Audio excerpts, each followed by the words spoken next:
When Triple H took over WWE Creative, there was genuine optimism, real optimism. Fans believed this was finally going to be the era where WWE built the next generation of stars, the guys and women who would define the future of the company for the next decade. It felt like a reset, a fresh start, a chance to move away from chaos and toward long-term storytelling. But now, a few years into this experiment, it's hard to ignore what we're actually seeing, because instead of a new golden generation, what we've gotten is a creative graveyard, a place where momentum goes to die, a place where talent gets hot on their own, only to cool off the moment creative gets involved. This hasn't just been a failure to create stars. It's been an active destruction of careers that were already on the right path. And that's what I want to talk about today. Let's start with Drew McIntyre, because his fall might be the most painful to watch. On the road to WrestleMania 39, Drew McIntyre felt dangerous again. He wasn't just another guy on the roster. He was positioned as a genuine threat to Roman Reigns and the Bloodline. His feud with Roman and the Usos gave him a clear mission, a clear character arc. Fans believed in him. You could see it. You could feel it. Drew looked like a man who could realistically tear the Bloodline apart. And then Triple H fully took control, and everything that made Drew special was stripped away. Instead of continuing that Bloodline Hunter story or building Drew into the monster he was becoming, WWE pivoted. Drew became Cody Rhodes' personal punching bag. Loss after loss, match after match, over and over again. Each defeat chipped away at Drew's credibility. The mystique he spent years rebuilding vanished. What once felt threatening slowly turned into something predictable, and that's the worst thing you can do to a wrestler. Make them predictable. Now, every time Drew faces Cody, fans already know the result. There's no suspense, no intrigue. And with their upcoming SmackDown match, this feels like Drew's final lifeline. If he doesn't beat Cody and regain some credibility, then honestly, I don't know what's left for him at the top of the card. And Drew isn't alone. Even legends haven't been spared.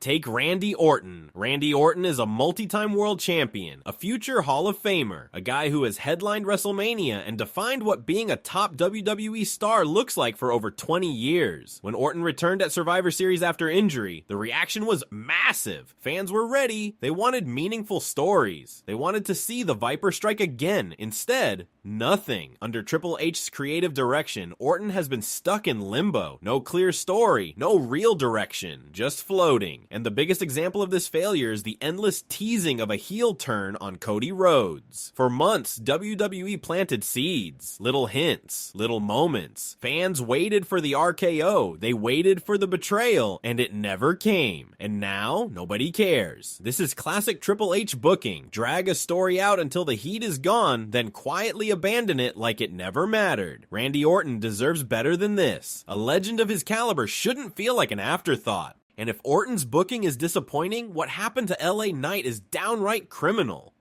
Summer 2023, lightning in a bottle. LA Knight was the guy. Catchphrases everywhere. Merchandise flying. Crowds hijacking shows to chant his name. That kind of momentum is rare. You don't overthink it. You pull the trigger. Triple H didn't. Instead, Knight was shoved into the midcard. Left out of War Games despite feuding with the Vision. Passed over again and again while WWE pushed Jey Uso. And now, that moment is gone. LA Knight should be a world champion by now. Instead, he's stuck watching opportunities pass him by while the crowd reactions slowly cool. That's not bad luck, that's hesitation. And hesitation kills momentum faster than anything. Another victim of this era is Austin Theory. Under Vince McMahon, Theory was being groomed as the future. He had the look, the athleticism, the backing. It felt inevitable, but the moment Triple H took over, that vision was dismantled. Theory failed his cash-in, lost direction, got paired with Grayson Waller.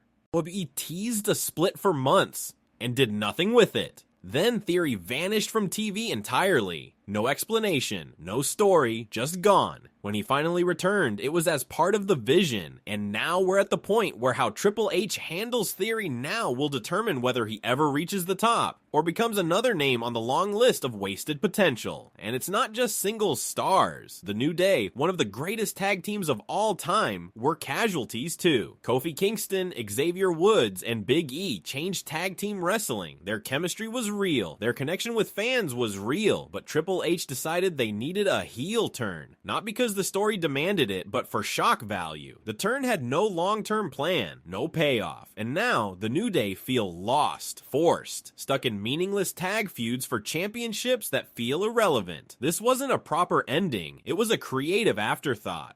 And then there's John Cena. Cena carried WWE from 2005 to 2015. He brought mainstream attention back. He granted more Make-A-Wish wishes than any celebrity ever. Hustle, loyalty, respect. Those weren't slogans. They were who he was. When Cena announced his retirement tour, fans expected respect, closure, meaning. Instead, Triple H gave him chaos. A heel turn that never made sense. Random matches with no build. And then, the final insult. John Cena tapped out to Gunther. The man whose entire career was built on never give up quit in his final match. That symbolism wasn't deep. It was insulting. Cena deserved better. His legacy deserved better. And Triple H didn't stop there. Even his own NXT creations weren't safe. Bayley, one of the 4 horsewomen, helped build the modern women's division. She's held every major women's title. She reinvented herself time and time again. And now, she's barely featured, barely promoted, barely acknowledged. Check the posters, check the ads.